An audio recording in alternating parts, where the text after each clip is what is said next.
9 बज गए। न्यूज 18 आप देख रहे हैं। बड़ी खबर से हम बुलेटिन का आगाज कर रहे हैं। बड़ी खबर रूस यूक्रेन विवाद से जुड़ी हुई है।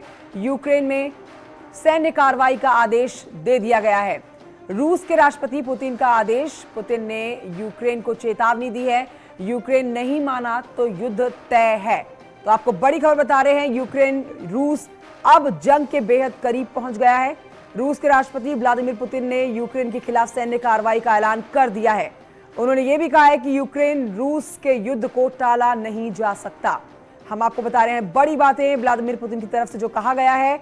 व्लादिमीर पुतिन ने यह भी कहा है कि रूस स्पेशल मिलिट्री ऑपरेशन लॉन्च कर रहा है। इसका लक्ष्य यूक्रेन का गैर फौजीकरण है।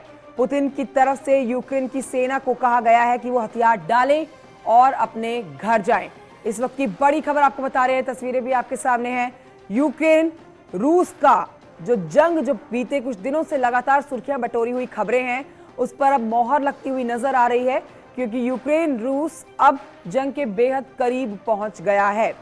रूस के राष्ट्रपति व्लादिमीर पुतिन का यह स्टेटमेंट बहुत मायने रखता है, जिसमें उन्होंने सीधे तौर पर यूक्रेन के खिलाफ सैन्य कार्रवाई का ऐलान कर दिया है। तो राजधानी कीव समेत 4 शहरों में धमाके। ये भी आपको एक बड़ी अपडेट दे रहे हैं। अमेरिका ने सेना वापस लेने को कहा है। इस बीच आपको यह भी बता देते हैं कि रूसी राष्ट्रपति ने यूक्रेन के खिलाफ मिलिट्री ऑपरेशन का जो ऐलान किया है, उसमें और देशों को धमकी दे डाली है कि अगर इसमें कोई बाहर का मुल्क दखल देता है तो अंजाम भुगतने होंगे। अब आगे बढ़ते हुए खबरें उत्तर प्रदेश से, जिसमें अब आपको बताते हैं कि कल चौथे चरण का मतदान हुआ और बम्पर वोटिंग भी की गई। कहीं कहीं पे वोट प्रतिशत कम भी रहा, लेकिन हम आगे बढ़ेंगे और आजमगढ़ से जो बड़ी खबर आ रही है वो आपको बताएंगे। जहरीली शराब से मौत के मामले में पुलिस ने 50,000 के इनामी बदमाश को गिरफ्तार किया है। चेकिंग के दौरान शराब माफिया नदीम ने पुलिस टीम पर ताबड़तोड़ फायरिंग की और पुलिस की जवाबी कार्रवाई में उसके पैर में गोली लगी। जिला अस्पताल में उसे भर्ती कराया गया। मंगलवार रात पुलिस की छापेमारी में नदीम के घर में अवैध शराब का जखीरा बरामद किया गया था। पुलिस ने घर के कुछ हिस्से को ध्वस्त कर दिया है। हाल ही में आजमगढ़ में जहरीली शराब कांड से 5 लोगों की जान गई थी। 40 से ज्यादा लोग बीमार पड़ गए थे। पुलिस के मुताबिक ये शराब नदीम के घर में बनती थी।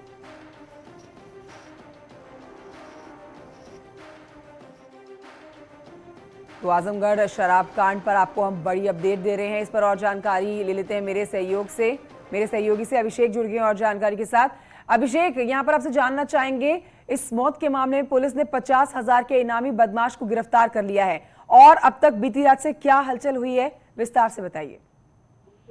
जी कंचन, निश्चित तौर पे आपको बताना चाहेंगे, ये अभी विगत 2 दिन पूर्व जहरीली शराब पीने से 5 लोगों की मौत हुई थी, जिसके बाद प्रशासन पूरी तरीके से सख्त दिखाई दी थी और पूर्व सांसद रमाकांत यादव के नाती रंगेश यादव को गिरफ्तार किया था, जिसकी पूछताछ के बाद एक बड़ा खुलासा हुआ था। एक आलीशान कोठी में जहरीली शराब का कारोबार चल रहा था। यही नहीं, वहां कफ सिरप बनाने का भी एक बड़ा रैकेट का खुलासा हुआ था, जिसके बाद 7 आरोपियों को पुलिस ने गिरफ्तार किया था, जबकि 4 आरोपी इस पूरे प्रकरण से फरार चल रहे थे, जिनके ऊपर कल देर शाम डीआईजी आजमगढ़ अखिलेश कुमार ने 50-50 हजार रुपए का इनाम घोषित किया था। कि तभी आज और सुबह पुलिस चेकिंग कर रही थी, तभी एक अभियुक्त जाता हुआ दिखाई देता है, जिसे पुलिस रोकने का इशारा करती है। अभिषेक उपाध्याय, शुक्रिया आपका जानकारी के लिए। तो पुलिस के हाथ ये बड़ी कामयाबी लगी है। आजमगढ़ शराब कांड में कई लोगों की जान गई थी और कई